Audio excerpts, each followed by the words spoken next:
DRM is cancer. I think I once made this exact point in a past video, one that's only a few months old as a matter of fact. Well, I'm bringing up this topic again, partially because I kind of hate that video because of how fucky the audio is, which my dumbass didn't even notice while editing the video because my speakers didn't capture the weird audio, and it was only until I hooked up my earphones that I noticed how bad it sounded. But by that point, I had already finished making the video that I didn't really want to re-record all of it. But don't worry, because I have such a massive vendetta against DRM that I can bring up this topic again and again till the day I die. Now, what inspired me to make this video this time? Well, you'll soon find out. But before I get there, I might as well preach something that every single person out there that claims to be a fan of media should do to some extent, and that is back up your media. Now, in the past, I made one, or rather two videos talking about why in some instances piracy might actually be, to some degree, understandable if not justifiable, but there's one reason I didn't bring up in any of the videos, and that's because I thought it would be too much of an easy point to make, and that is archiving media. You see, as a 2000s kid, I've seen plenty of cartoons from my childhood that for many years had falling into a void of nothingness due to the fact that ever since they first aired, they never had the chance to be re-released on other platforms.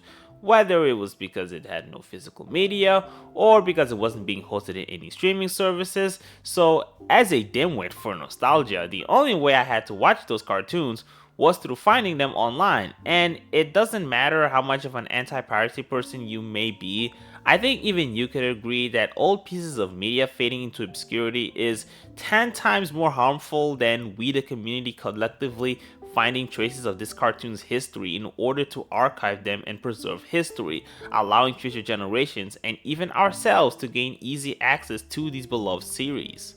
It would not serve to the cartoon's benefit to be locked in this licensing hell in which no publisher out there is willing to redistribute it and doesn't see the benefit of reviving its license, which they're the only ones who own it, all while we the fans and the creators have their entire hard work locked away from us, never to be seen again and only preserved in our memories.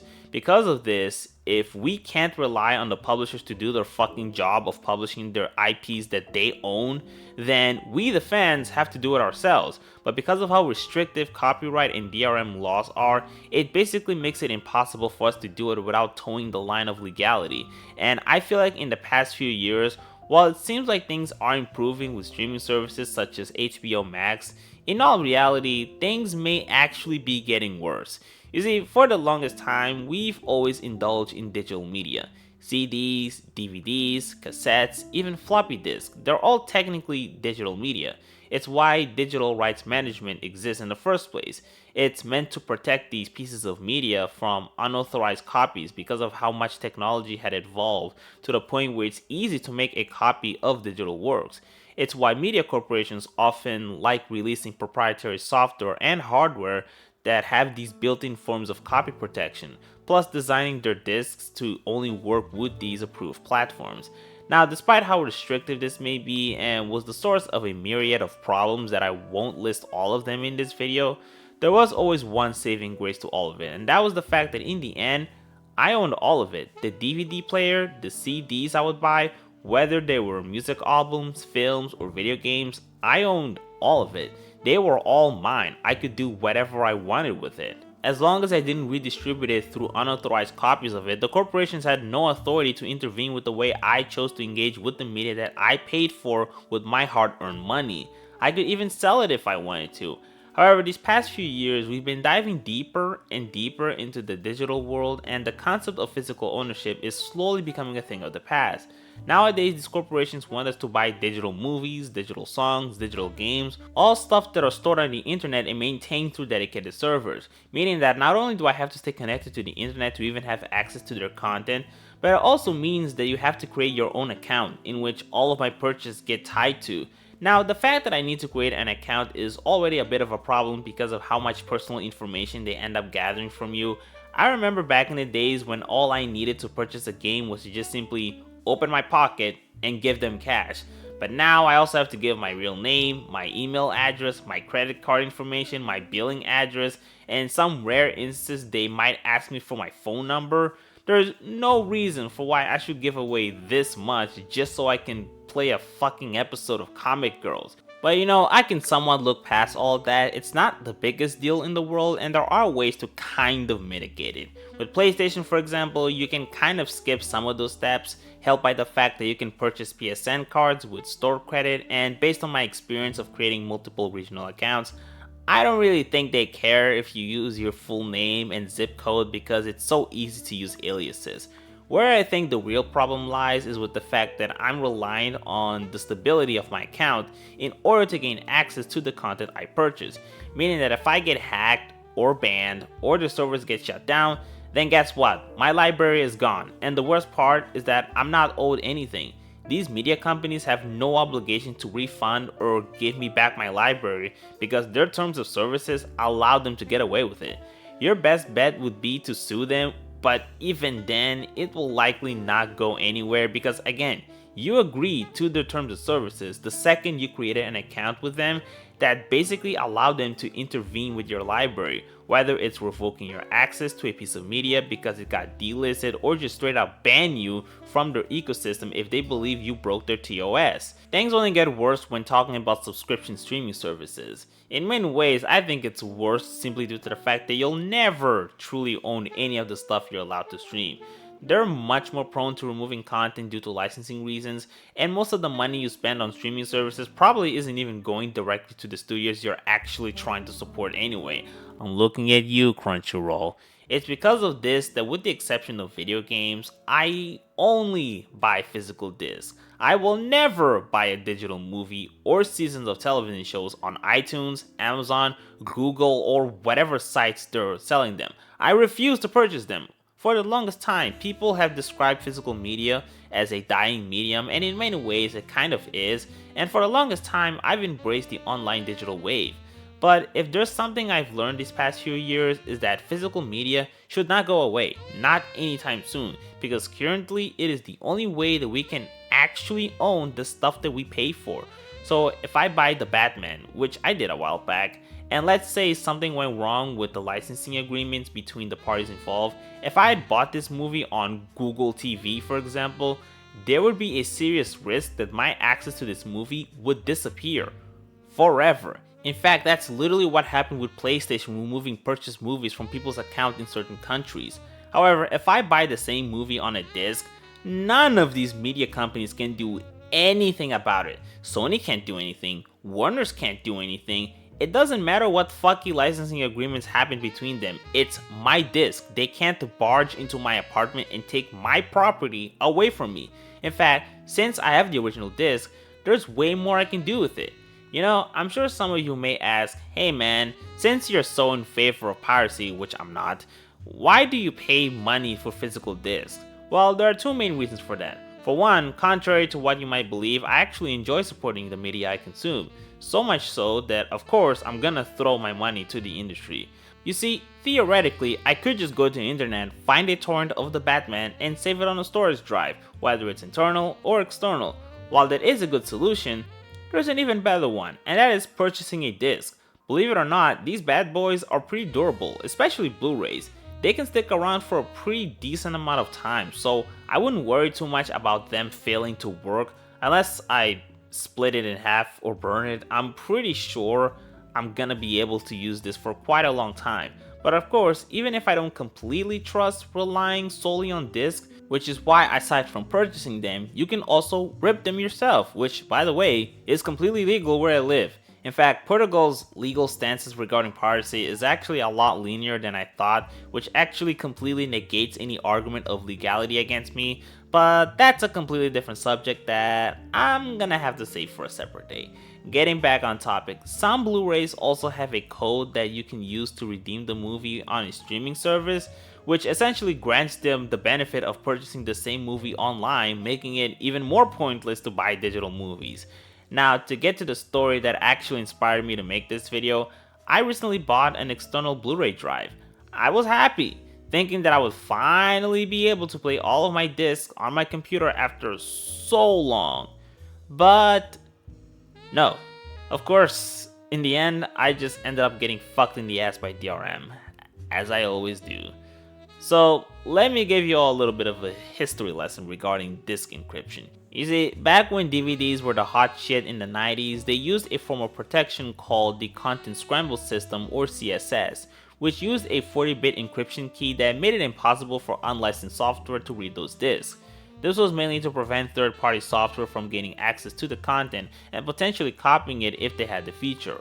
However, this form of protection was eventually compromised, and for the most part, decrypting DVDs nowadays is fairly easy to do, to the point where you don't always need some proprietary software to be able to read and rip those discs. However, once we get to HD DVDs and especially Blu-rays, things get a little bit more complicated because those discs use something called Advanced Access Content System or AACS, and this one is a lot more difficult to get around for two main reasons. For one, the encryption is much more complex, which isn't necessarily the biggest deal in the world, especially when in 2007 the AACS system was compromised and we've been able to come up with a solution for decrypting Blu-rays. But what makes it such a pain in the ass is that even after the keys are decrypted, which isn't an easy task by any stretch of the imagination, the media companies can very easily revoke those keys in future discs and media players. So what does this mean?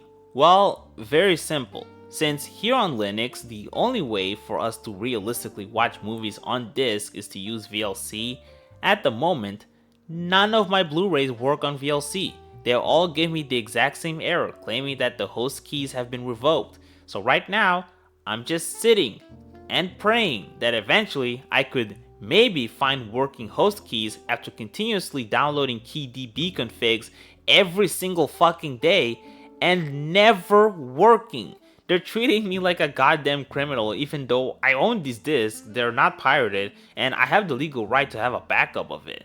And yes, I could just play these exact discs on my PlayStation 3, PlayStation 4, or even my fucking PlayStation 5. But I don't want that. I want to play on my computer. But right now, I can't. However, it's not all doom and gloom. While I can't play movies directly from the discs, I can at the very least rip them using a program called MakeMKV. Now this is still in the beta phase and it's not perfect. For one, I had a bit of trouble getting some of my discs to work here, especially the 4K ones, and whenever I try to rip footage rendered in ultra widescreen, instead of having a wider aspect ratio, I will instead get letterboxes, which to be fair may not necessarily be a problem with the program but might be with the discs themselves. However, as far as backing up media, this is a great solution for Blu-rays, and in all honesty, with how invasive some of the software for reading discs have historically been, I'm honestly not even interested in Sony providing a program for my computer. These media companies are so fucking paranoid about people copying their material that they will literally jeopardize your own fucking computer just to make sure that you're not pirating their stuff. Just to give you an idea, Sony, oh boy, our good old buddy Sony. I feel like it's impossible to talk about DRM without addressing the cancer that is Sony. Back in 2005, it was discovered that many people's computers had a DRM software called XCP that was installed after inserting several specific CDs, and what's worse is that they didn't inform anyone about this, not the consumers or even Microsoft. What made this so bad is that what they had was essentially rootkit, so embedded into the kernel that uninstalling it was nearly impossible without specialized programs that Sony themselves had to provide. And what's ridiculous about XCP was the fact that it resulted in security vulnerabilities, one that could be seriously exploited by various forms of malware. So basically, all for the sake of protecting their intellectual properties, they literally punished people that were purchasing their songs and movies legitimately by compromising their computers. It's really funny how a common argument used against piracy is the fact that you could get a virus or have your data stolen via malicious ads from whatever pirate sites you visit. But when I hear stories like this, I gotta ask, how is going official any more secure?